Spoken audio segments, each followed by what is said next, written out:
Então vamos lá, pessoal, como que a gente pode planejar uma ação na nossa comunidade? Como que você pode fazer uma ação aí super descomplicada, simples, para você arrebentar e começar o teu projeto social? Eu tenho certeza que você já tem uma ideia na cabeça e às vezes você não sabe como colocar em prática. E aí, o que que acontece? Lembra? Às vezes você vê alguns conteúdos ou você vê que precisa escrever um projeto, precisa fazer não sei o quê. Sim, precisa. Eu vou te explicar no começo agora, vou só passar pelo ciclo, como que é um projeto social. Para você começar um projeto contínuo, com um pouco mais de investimento, para você começar alguma coisa que vai acontecer, por exemplo, toda semana, um projeto mesmo mais amplo, esse de 90 dias, que eu falo que dá para a gente organizar e começar, qual que é o ciclo? Primeiro você precisa descobrir um problema, depois você precisa escrever um projeto, depois você precisa estruturar os planos de parcerias, né? Plano de captação, como que você vai mobilizar recurso financeiro, parceiros, como que você vai mobilizar voluntários, quais são os documentos administrativos que são importantes para que você possa começar com segurança e de forma organizada mesmo. Tem várias coisas que você precisa fazer, mas baseado em tudo isso, se você olhar todo esse ciclo, você vai falar assim, poxa, muita coisa. E ele é, literalmente. Por isso são em 90 dias. Mas antes de fazer tudo isso, muita gente trava, porque acha que é muito complexo, porque é relativamente bastante trabalho, precisa ter disciplina, precisa ter foco, concentração. E o que eu tenho visto nesses últimos anos é que a gente travava nesse começo. Só a escrita do projeto, por exemplo, é um trabalho grande, né? Um documento que é um documento denso, uma técnica específica para escrever.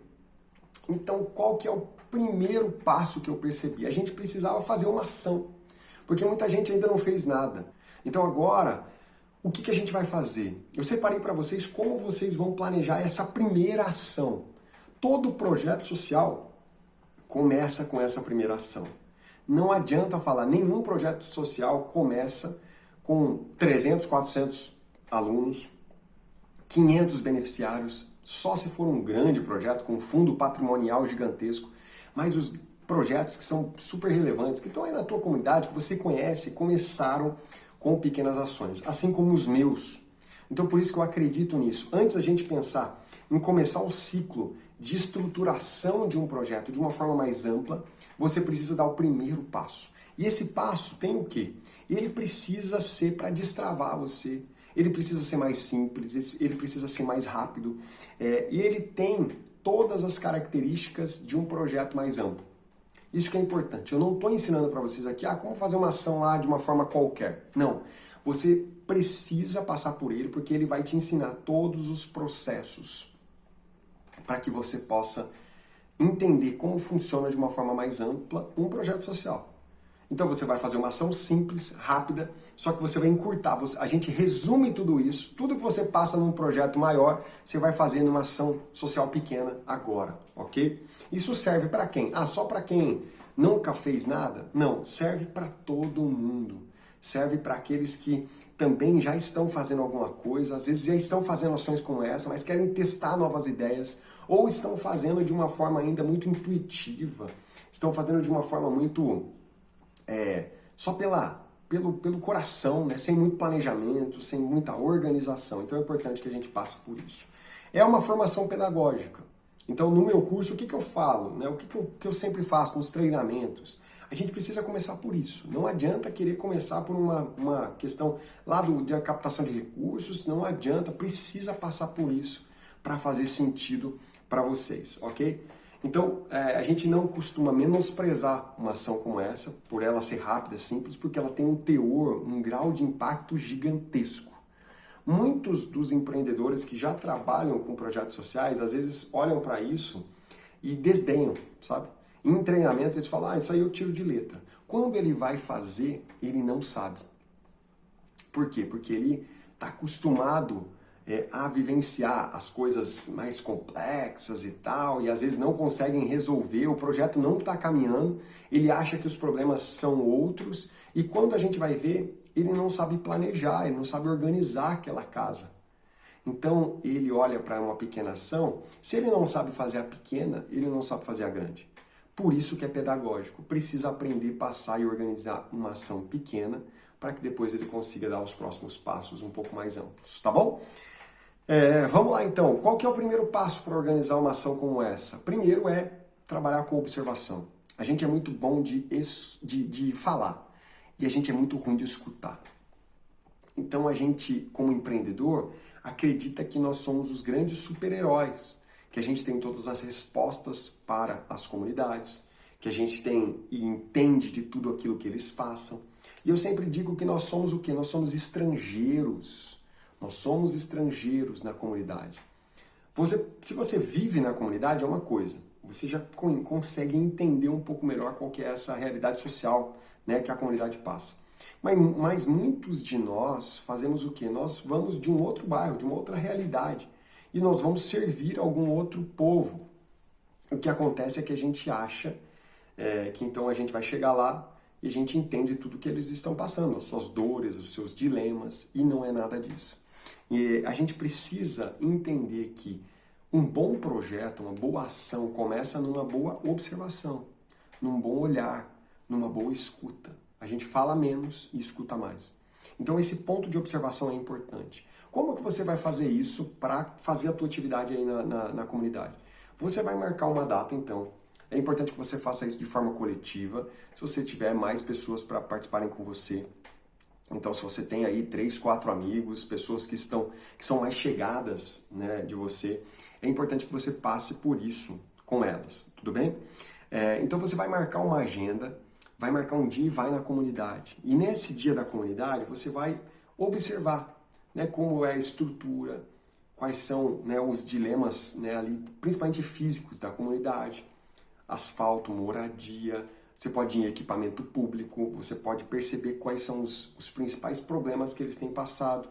Você precisa conversar com as pessoas da comunidade. Então você pode ir numa escola, por exemplo, e conversar com o diretor, com o pedagogo, você pode conversar em algumas casas. É difícil você bater numa casa se você não tem uma organização.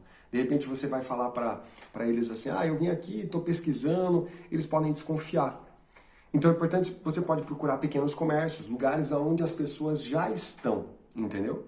E lá você vai falar, eu sou tal pessoa, nós estamos aqui, nós queremos servir a comunidade e nós estamos aqui observando, querendo conhecer um pouquinho mais a realidade de vocês para ver como que a gente pode ser útil.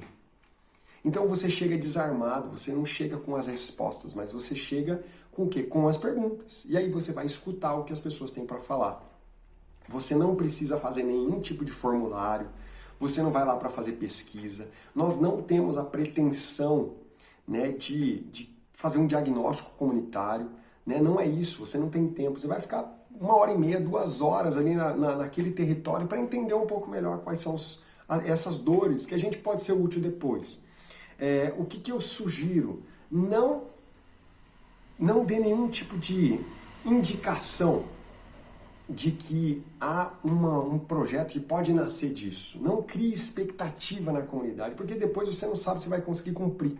Então você está fazendo que, olha, nós queremos servir vocês, estamos pensando em fazer alguma ação, e é isso. E a gente está aqui para escutar vocês. Se for acontecer alguma coisa, a gente vai voltar a falar com vocês para fazer a divulgação e tudo mais. Não tire fotos também, pelo menos fotos com as pessoas, não tire fotos que podem comprometer o trabalho, que podem dar problemas para vocês depois, principalmente para uso de imagem, né? As pessoas não te conhecem muitas vezes, ou se conhecem, você não tem nada formal ainda. Então, a ideia é que você vai lá e seja um observador, tudo bem? Anote. Você pode usar o bloco de notas do celular mesmo, ou um pequeno papel rápido, ou guardar tudo na cabeça para você fazer essa primeira observação, tá bom? Você vai anotar todos os pontos que são importantes. Você pode pensar em estrutura física, você pode pensar em problemas que a comunidade passa e que são importantes, que vocês podem se envolver de alguma forma.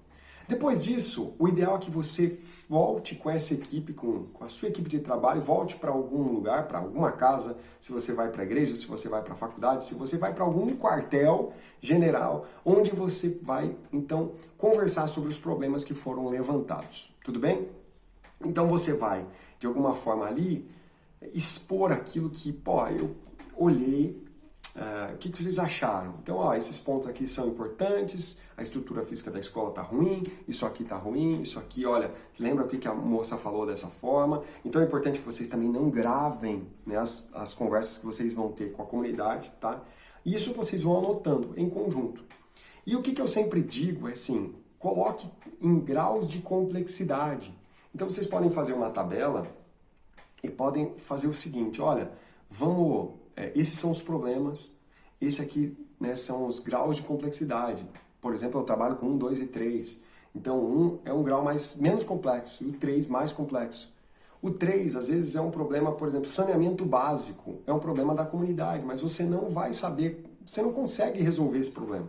Ele é um problema de quê? De uma luta maior, onde você vai cobrar a prefeitura, cobrar a Câmara de Vereadores, cobrar a Secretaria de Obras, mas ele não é um problema que você vai se envolver e que em 2 horas você vai resolver. Então não tem jeito. Então, se você separar os problemas, né, que você observou, você consegue ter uma noção maior de como você pode, de alguma maneira, se envolver com isso, que são os graus de complexidade nível 1, ok? O material de planejamento para essa ação vai ser disponibilizado para você que assistir todos os 4 episódios, tá bom? Então lá na última aula você vai ter acesso a esse planejamento, então é importante que você assista todas as aulas para que você tenha acesso e aí você vai ter isso lá totalmente detalhado para você utilizar.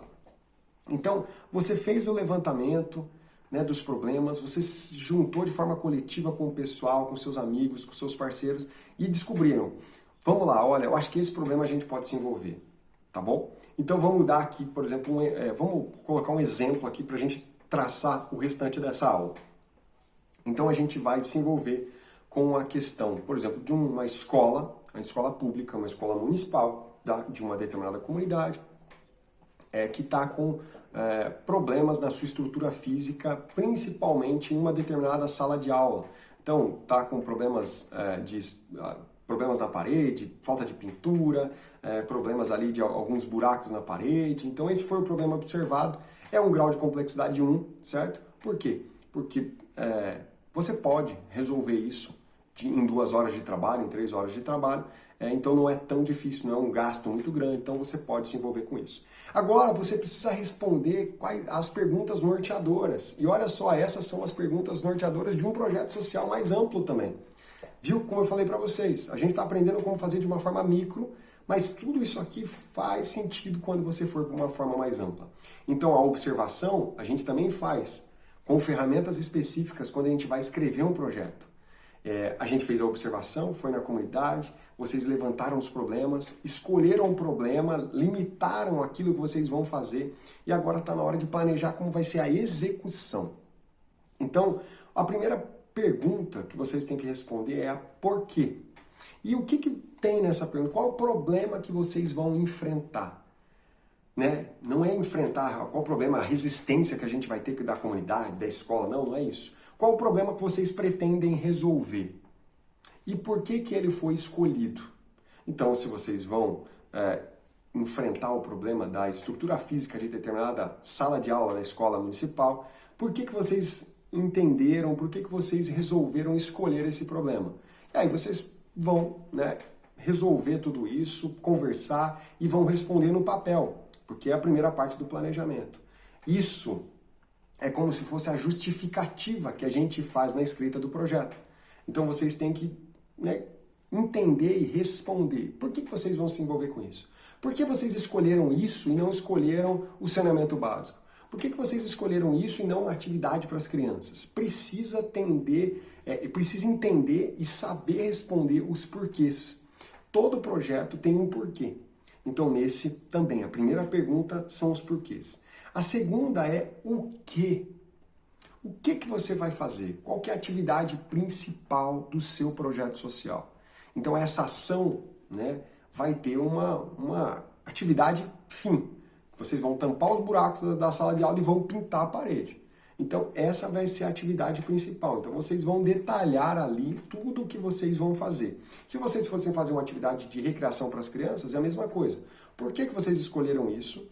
E o que vocês vão fazer? Então vamos fazer uma tarde de recreação com brincadeiras, vão ser 4 brincadeiras. Aí vocês, ali é um resumo básico em 2, 3 linhas de qual vai ser a atividade principal.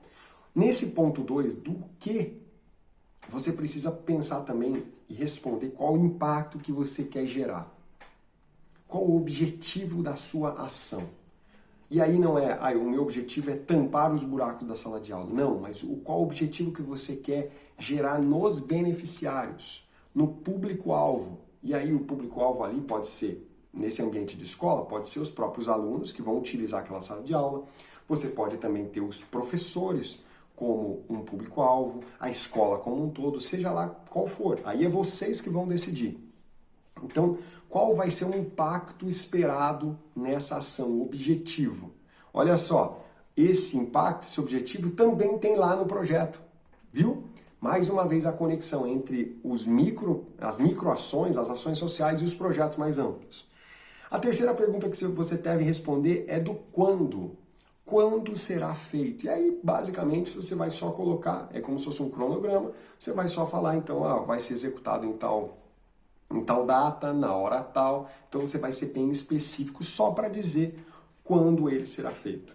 O quarto ponto importante desse documento que vai estar disponível para vocês é o onde. Onde vai ser feito? Também uma resposta simples, porque vocês já mapearam o território, já escolheram como vai ser a ação e aonde vai ser essa ação. Então, qual que vai ser a localização geográfica? Vocês têm que aprender a deixar claro. Então, vai ser na comunidade tal, no bairro tal, da cidade tal. Basicamente é isso. E também você responde nesse planejamento quais são os espaços que vão ser utilizados. Então, se a atividade vai ser na sala de aula de uma escola municipal, você vai colocar isso. Então, você vai tentar, planejar quais são, deixar claro quais são os espaços que vão ser utilizados. Se você fosse fazer, por exemplo, uma tarde de recreação e ele fosse ser, essa atividade fosse acontecer no salão da igreja católica, por exemplo, você utilizaria só aquele salão ou você precisaria de outros espaços para você guardar materiais, fazer a comida, preparar o lanche, né? Para você fazer outras atividades de recreação. Às vezes você ia incrementar essa atividade, você precisaria de outros espaços. Então, aonde você vai, quais espaços, os equipamentos que você vai precisar, né? Equipamentos no sentido de espaço físico. Então, essa também é uma pergunta de onde. No onde está, qual a localização geográfica, onde vai ser feito e quais os espaços que você precisa. Na pergunta 5 é para quem? Para quem vai ser feito? E aí a gente precisa entender o público-alvo direto e o público-alvo indireto. Então, se toda ação tem um público-alvo que é assim, literalmente o foco central da nossa ação. Se a gente está pensando em um tiro ao alvo, né? Nos alvos que tem as bolinhas, a gente quer acertar lá no meio. Ali é o público-alvo direto. Então, quem são? São os alunos da escola que estão ali estudando naquela sala de aula? Beleza. Quais são o público-alvo indireto? Que através dessa ação vai ser contemplado, mas não necessariamente a atividade ela foca nessas pessoas. Então, por exemplo, todo o restante da escola, os professores, os diretores, os pedagogos. Por exemplo, diretores e pedagogos não utilizam literalmente aquela sala de aula, mas o que acontece na sala de aula, ela fortalece o trabalho como um todo. Então, os professores e os alunos são públicos-alvos direto nessa ação, por exemplo, porque eles utilizam a sala de aula, que vai estar melhor pintada, vai ter uma estrutura melhor. Diretores e pedagogos não vão para aquela aula trabalhar, mas eles recebem o resultado de uma estrutura física melhor. Tá dando para entender? Então, público-alvo direto e indireto. E aqui vocês só vão colocar, por exemplo, crianças e adolescentes de 7 a 17 anos e da escola tal. Indiretos, diretores e pedagogos da escola tal. E aí você vai trabalhar, né, dessa forma. Se for uma atividade para crianças, uma recreação, por exemplo, você tem um público-alvo direto que são as crianças, crianças de 2 a 9 anos. E você tem o público-alvo indireto, por exemplo, os seus familiares, porque você vai ensinar algum valor ali para eles, eles vão ter um tempo de recreação, de lazer, e isso vai impactar a vida, mesmo que você ache que é muito pequeno, vai impactar a vida das famílias também. Então, é importante que você possa pensar dessa forma. Então, público-alvo direto e público-alvo indireto.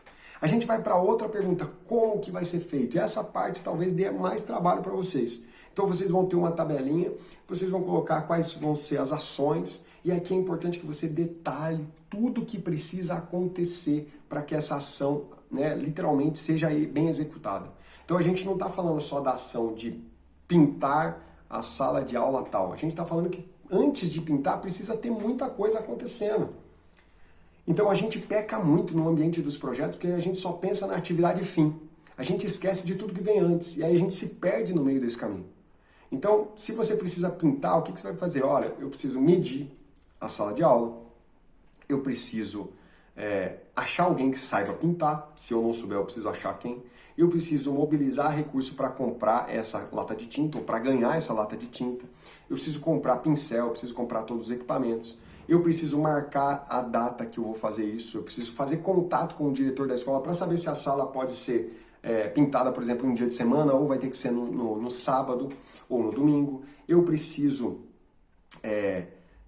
organizar os materiais para levar no dia, eu preciso marcar, fazer a logística do dia, eu preciso ver se vai precisar de lanche no dia. Precisa muita coisa acontecer antes daquela atividade fim. E é isso que vocês vão detalhar aqui no planejamento. Então, qual é a ação, qual é a tarefa, qual o responsável, não pode ficar à torta e direito, não é assim, alguém vai fazer. Não, se não tiver direcionamento, talvez ninguém faça. E aí isso vai dar um impacto negativo lá na frente. Você precisa colocar um prazo, porque você tem um cronograma e a atividade de pintura, por exemplo, da sala de aula vai ser no dia 5, então você não pode deixar tudo para fazer no dia 4, você precisa ir colocando os prazos de cada atividade. E aí você vai também controlando o status, como concluído, atrasado ou no prazo, né? Então, se já foi concluída a ação, ela bota um verdinho lá, você pode trabalhar com cores, pode trabalhar dessa forma, mas é importante que você possa detalhar todas as ações. Não economize aqui. Seja bem específico, seja bem detalhista, metódico, porque isso facilita.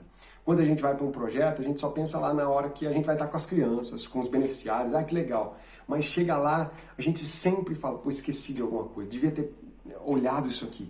Então, né, trabalhar com essas ferramentas pode facilitar os teus processos. Depois, quem vai fazer? Essa é a pergunta também que está aqui, que é importante no planejamento. Quem que vai fazer? Cite agora todas as pessoas que vão atuar diretamente. E aqui é importante que não é só citar o nome delas, mas o que cada uma delas vai fazer. Então, uma vai mobilizar os recursos, vai correr atrás das doações. Quem é essa pessoa? Ela é uma pessoa ligada diretamente à ação, ou ela é indireta, né? Ela é uma voluntária, ela está na tua equipe literal, então ela é direta ou ela é uma pessoa indireta. Você conseguiu um voluntário ali que vai fazer essa mobilização. Por exemplo, você vai precisar de alguém que vai contactar o pintor ou a pessoa que sabe, né, literalmente fazer o serviço. Quem é essa pessoa? Direta ou indireta?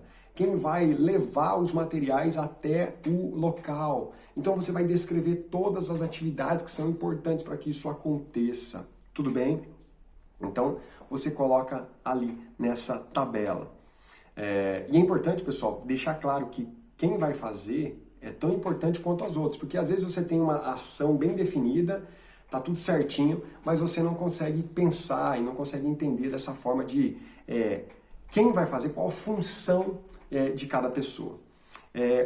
A questão da avaliação é o 8º, então a gente precisa deixar claro qual é a maneira, o método que você vai utilizar para avaliar se a ação foi boa ou se ela não foi boa. Então você vai ter metas, vai ter indicadores e as fontes de verificação. Isso de uma forma muito tranquila. Isso também está nos projetos nesses projetos mais amplos que a gente estava falando, e também precisa ter nessas pequenas ações para que você chegue no final, saiba, alcançamos ou não o impacto que a gente desejava. Senão vai ficar tudo no subjetivo, senão fica daquela forma bem, intuitiva, e a gente acha, acho que deu certo, acho que não deu certo, ou as pessoas, né, riram e falaram que foi muito legal. Isso não é uma avaliação, então você precisa ter metas. Então, se o seu objetivo é pintar a sala de aula daquela escola, pública. Então, quais são as metas? Então, pintar a sala de aula, né, de tantos metros quadrados no dia tal. Os indicadores. Os indicadores é a metragem da parede que foi pintada, por exemplo. Quais são as fontes de verificação? Registro fotográfico, por exemplo. Fonte de verificação tem a ver com o documento, com alguma coisa que prova que você alcançou aquele objetivo. Então, se você queria fazer uma atividade para as crianças, de recreação, você tem todo aquele processo de, eu quero atender tantas crianças, 50 crianças. Quais são os indicadores? Número de crianças que participarão da atividade. Quais são as fontes de verificação? Aí não dá para ser registro fotográfico, porque senão você vai ter que ficar contando na foto. Aí você vai fazer uma lista de presença para que você possa, então, ter o nome de todo mundo e provar que você alcançou ou não aqueles objetivos. Então é importante que você trabalhe com esse tipo de avaliação para ir também adaptando a sua mente para algo mais complexo que vem depois. E nós estamos chegando no final, a gente também tem os riscos. É importante que você pense que qualquer ação que você vai fazer possui riscos. E esses riscos às vezes são mais simples, outros mais altos, e você precisa aqui de alguma forma pensar sobre isso. Então você vai ter uma tabelinha nesse documento que você vai falar o quê? Qual que é a descrição do risco. Então se você vai fazer uma atividade, esse é um risco clássico, uma atividade ao céu aberto, você está programando, você deu uma olhada na previsão do tempo, mas por exemplo ela pode mudar. E se chover, né, o potencial disso acontecer é alto ou é baixo? Eu morava no Paraná, então a chance de chover lá de repente é alta. Então você vai falar, pô, então eu preciso pensar nesse sentido. Então é um potencial alto. Qual que é o plano B? Então já vou deixar esquematizado para usar o salão da Igreja Católica, por exemplo, depois de caso a gente tenha algum problema. Então você vai ter que colocar essas atividades no seu plano de ação. Preciso falar com o responsável pelo salão da igreja para deixar isso claro, que se chover a gente pode utilizar lá. Então você vai pensar em todos os riscos que você vai correr, o potencial do risco e quais são os planos que você teria para que isso, né, pudesse ser contornado de alguma forma. E por último, a gente precisa pensar no quanto. Quanto que você vai gastar? O que você precisa? Para fazer uma atividade, por exemplo, da pintura da sala de aula, você precisa de tinta, né, dos materiais, dos equipamentos. Você pode ter ali uma lista de coisas que são imprescindíveis para que você possa cumprir com aquele objetivo. Você pode também colocar algumas coisas, eu vou deixar algum tipo de cartinha, algum tipo de brinde, de presente para a escola, para o diretor, para os professores, seja lá quem for. Então você vai listar tudo que você precisa, quantas unidades você precisa, qual o valor unitário desses materiais e o valor total. E aí, a partir dessa informação é que você vai mobilizar os recursos que você, né, então, vai fazer os contatos com pequenos comércios, com pessoas. E é importante que esse dinheiro, pessoal, não saia da onde? Não saia do seu bolso, para que você possa aprender e forçar a sua mente a buscar esses recursos com terceiros, tá bom? Então a regra do jogo você não pode fazer isso tirando do teu próprio bolso nesse exato momento. Senão você vai assim, eu tenho dinheiro, então você não passa pela próxima fase. Você juntou quanto?